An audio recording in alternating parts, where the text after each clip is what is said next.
Welcome back, everybody, to another episode of FinTech Fridays. Brian View, still here as your host, as I have been for, I think, 130 of these so far. Joining me this week is Lynn Goss. Lynn, thanks for joining. Absolutely. Thanks for having me. So, Lynn, you and I connected on LinkedIn. I think we started by engaging with each other's content, that turned into maybe some DMs on the side. And then I don't know, we've been on 2, 3, 5 calls together and Yeah, we have gotten to know each other really, really well, my friend, and I appreciate right you. on, right on. And so it hit me probably 3 calls ago when we were just talking about the business at the Divorce Lending Association Mhm. that this is something that more people need to be paying attention to, and specifically more loan originators. And so I know my show is a fintech show, but I'm really here to educate the industry and specifically try to bring education content to loan officers. And so what better topic to talk about here than to, what it means as a loan officer to build a business around divorce, which kind of sounds weird. It does. It sounds weird, but let's break down the divorce industry. Okay. It's a $30 billion industry when you think about it. There are, according to the CDC, I think in 2023, they said 650,000-ish divorces. And we think about the average cost of the divorce, right? It's $15,000 to $30,000 minimum by the time the attorneys and mediators and coaches, advocates, everybody gets involved. When we look at that, and we look at the real estate sales, right? And we know 70% of all divorces involve real property. There's two sides to every transaction. So there's a massive opportunity for us as an industry to pay attention, get knowledgeable, and help a sector of the market that, really needs our services. And it's way outside the scope of being a loan officer who's going to quote rates and help Yeah. that first-time home buyer. Yeah, I think probably most loan officers that have been in business for any period of time have probably done a transaction that spurned out of a divorce. But I mean, how many loan officers have you all coached in your program, just to put it in perspective? No, absolutely. The Divorce Lending Association, we have been around for about 10 years, and Jody runs our president through her coaching and education. She's been in front of about 7,000 loan officers. And so we have, loan officers that come through our program all the time. They get certified and they invest heavily into learning this. It's not a niche, it is an entirely separate business that complements their loan origination business. Let's talk a little bit about the certification. Yeah, Um, absolutely. because I know when we talked on one of our calls, I was kind of blown away by how much there is in that process. Like, kind of, where do you start, and then how long does the process take for a loan officer to get certified, or is it just an ongoing evergreen experience? Uh, it's a combination of both, right? We do offer a certification program. This is meant for a lot of things, but it heightens our level of professionalism to the family law community. When we take the time to invest in our knowledge, in our education, right? It's one of the biggest financial events that someone's going to go through. So to be able to have the knowledge, this isn't about teaching loan officers guidelines, right? This is about the approach. It's about connecting with your heart, right? I have this philosophy. If you lead with your heart, business will follow, right?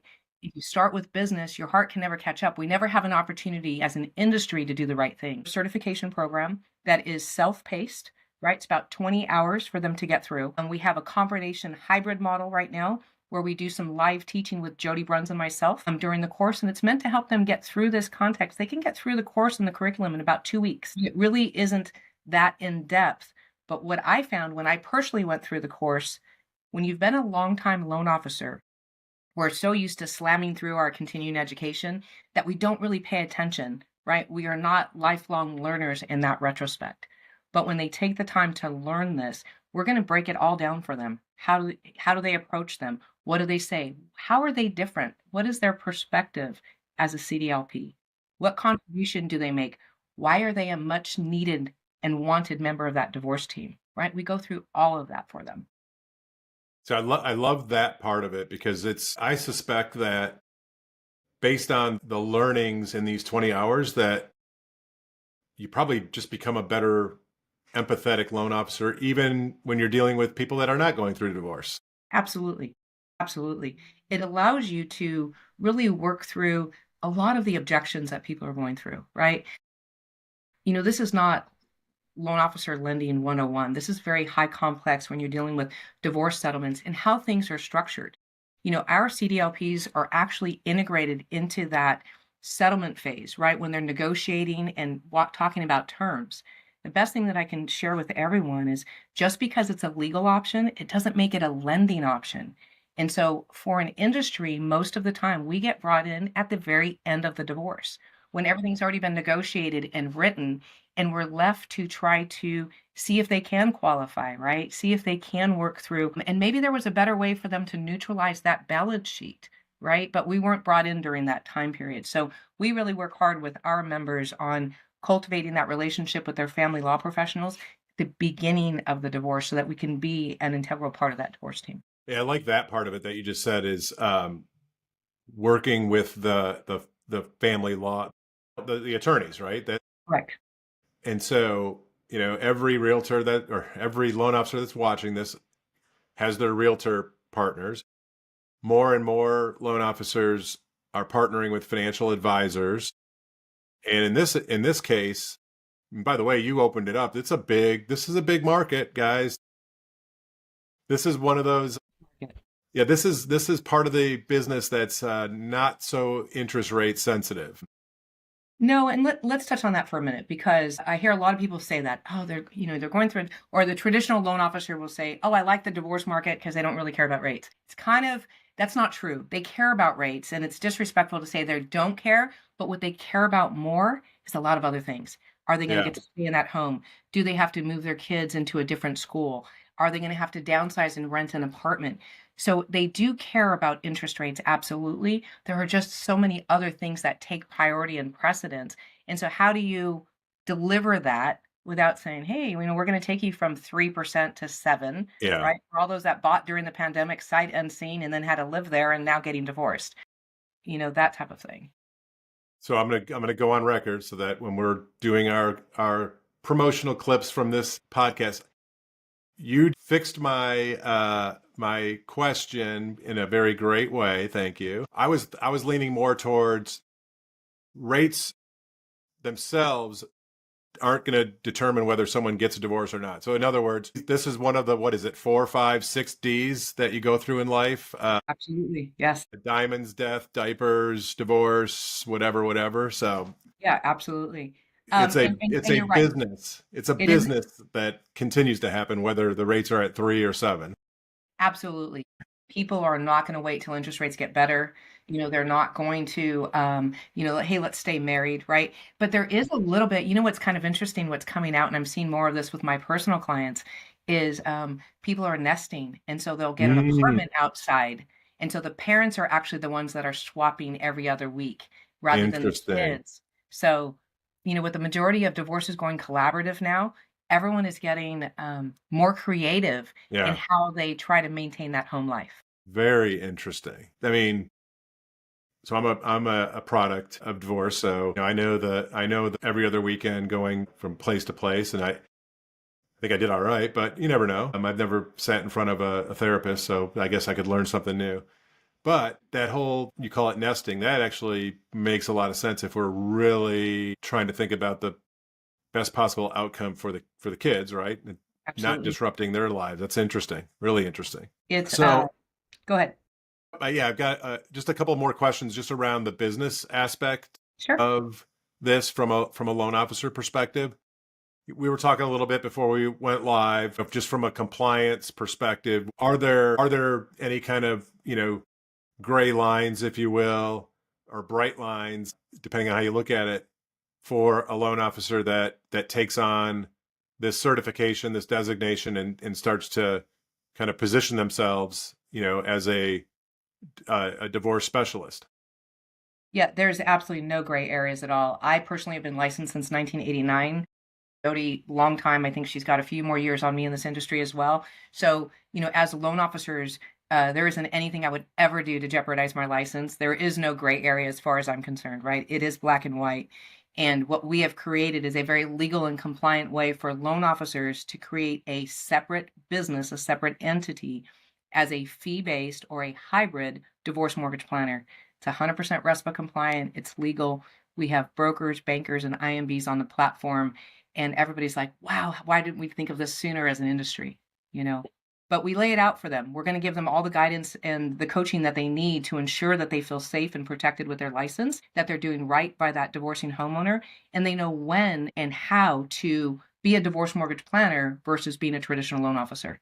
So it's Got it. really important that they understand the left side and the right side, but there's no gray area. They just have to understand that when they're doing divorce mortgage planning, I'll explain it this way and maybe it'll resonate with folks a little better. A financial planner, right? They are always looking for clients. Many of them take on a specialty called a CDFA, a Certified Divorce Financial Analyst. This is a financial planner that specializes in divorce. Well, while they are working with that particular customer on their divorce, settling, divorcing their, splitting up the assets and trying to figure that out, they cannot do any financial planning for them, right? It's a conflict of interest at that moment in time. So it's kind of like when the divorce is final, they kind of send a goodbye letter. Hey, I'm no longer your divorce, but now I'm your ongoing, and let's move your assets and now they get assets under management. Very similar for us as a loan officer. While we are acting in the capacity of a divorce mortgage planner, we do not pull credit. We're not looking at interest rates. We're not even going into our LOS and doing a John Doe with their FICO scores. There's a legal way that we can review their credit and how we walk through what divorce mortgage planning is to allow us to give them the information and the guidance that they need in order to make an informed decision. They need financial clarity moving forward, and that's what we do in divorce mortgage planning. Yeah, and in one of our prior conversations, the reality of it is not every divorce results in a mortgage transaction. And so the mortgage planning may end up that there is no additional transaction to be had. Absolutely. I had a client not 3 weeks ago that came to me, and the husband had already moved out, moved home with mom, was completely comfortable there, did not want his wife to move and or relocate his children out of their home base. He was very intent. We were able to assist and work with her on doing a loan assumption so that she could stay in the home, and we worked out the strategy in order to make sure that she could qualify going forward, right? There was no loan to be had there, but there was divorce mortgage planning to put into place. Interesting. And the other thing is, if somebody is going through a divorce and I'm a loan officer that's commission driven, and my advice is going to be very quick to, hey, let's just refinance you and let's move forward without looking at any of the implications, without looking at potential capital gains or how everything else is happening, right? We're going to do a disservice to these customers. And they may not even need to refinance out of that 3% rate right into this market if we're able to balance that marital balance sheet through some other source. And that's our job as divorce mortgage planners, is to work with the divorce team, to work with their CDFAs and their financial planners to help them make informed decisions. All right, that's the nuts and bolts of Absolutely. the borrower in this case, or the customer, not even the borrower all the time, but the party that's going through divorce.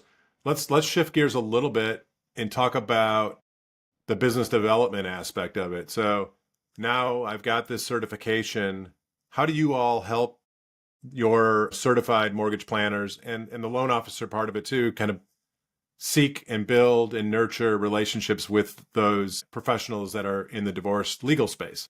Absolutely. So anybody coming in to the Divorce Lending Association as part of their certification course, they gain access to our full business development course, which will walk them through how to target the right family law professionals, how to handle the client meeting. When you actually get the appointment with the attorney, what do you say? How do you say it? We help them with presentations, marketing flyers, social media. And then for those that really want to engage and have that level of accountability, we have various membership levels that include private coaching time with me. They include small group coaching. They also, the biggest aha for us, we're big educators. So anybody that is a member of our gold level or higher, they gain access to our entire marketing library, which includes all of our presentations. Now, these presentations, our CDLPs, Certified Divorce Lending Professionals, all across the country are currently teaching continuing legal education and CE to the attorneys, financial planners, and mediators. So that's our way in. We lead with knowledge and education. Love So that. when they're a member and they want to be serious, we're going to get access to this amazing library of content. And these presentations, I'm telling you, they are beautifully written and presented for them. I love the leading with education. I say that a lot. I think that that is one of the most important attributes of the next generation or modern loan originator is not leading with selling, but leading with teaching, leading with educating and building trust and relationships that way. I love that. Absolutely. It's the only way to lead with your heart, right? Yeah. Well, yeah, it's it's no different than what we when we are creating content on social as an example. It's not, you can't ask for anything because no one will engage with you. So it's give, give, give, give, give, maybe sprinkle in a get once in a while. And, and then it's back to give, give, give, give. And so it's the same concept of, being a teacher, a mentor, somebody that's supporting the community at large first, and you'll reap the benefits off of that, no question. Absolutely. In my mind, everything we've talked about, it comes back to all the things that you all teach. There's the technical aspect of it, but there's a lot of soft skills that come with this certification, because this is, like you said earlier, this is sadly oftentimes the largest financial decision someone's making. It's also easily the most emotional life decision people are making. And so these need to be handled with the ultimate empathy. And it sounds like you guys lean in heavily with coaching and teaching in that space. We absolutely do. No one will feel alone or left out or feeling like they're on an island. If there's a need that we hear from our membership community, we're there with business plans. We're there with outlines and guidance and coaching calls. Anybody at any time can book, a call with any of us here at the association. They're always going to get help. I mean, literally every single Thursday, we have a coaching call for free for them to be able to jump on, and we highlight members that are succeeding. And these members, last week, just Thursday, we had a phenomenal member in our community come on, and he is a fee-based hybrid advisor. And he was currently at a conference in Florida where he had paid $2,800 for a booth and had reached out to his entire family law community because he volunteered to be part of the committees, right? So he knows the people, he knows he's a professional and a practitioner of his trade, you know. And that's really what we work hard for, is to make sure that our members feel empowered because they have an opportunity to make a difference. And I'll tell you, anybody that's been a long time loan officer, we all pride ourselves on our relationships, right? Very often though, that first time home buyer, they don't remember us. That move up buyer, they don't remember Right. us. But if we can connect with someone when they are at their lowest of low and treat them with dignity and respect and show them and give them financial clarity, they will be forever loyal to you. It creates an entirely different ecosystem. No question. No question. Lynn, this is, first of all, super helpful for me because it's connected the dots on some questions I had around, how you all are supporting the industry. So I, first of all, thank you for the education that you guys continue to bring. And then clearly, we've talked about this need. This is again, a time in people's lives when they're really at their low point and need help and support, empathy. And you all are helping loan officers be empowered to provide that wonderful service. So I loved learning about what you guys are doing. I'm looking forward to more of our conversations and figuring out one day how we kind of put everything together and partner up on something. So Lynn, thanks so much. I definitely would love that. And thank you so much for having us. Anytime we have an opportunity, I want to scream it from the rooftops, right? Having been in the industry for so long, I see the opportunity and the impact that this certification can make for our loan officers with their family, because we're struggling on that side, but also through knowledge and education. And Brian, we have a gift for any of your viewers. So our course registration normally runs $14.95. However, if anybody goes in and puts in the code Brian V200, they will get $200 off our certification, just as a thank you for having us here on your show. We appreciate the opportunity to come in and just educate everyone that's out there. Oh, thank you so much for that, Lynn. I finally made it in life. I'm a coupon code. That's You're a perfect. coupon code. There you go. Blue light special. Lynn, thank you so much. And for the audience, thank you all for tuning in to another FinTech Fridays. We'll see you in 2 weeks.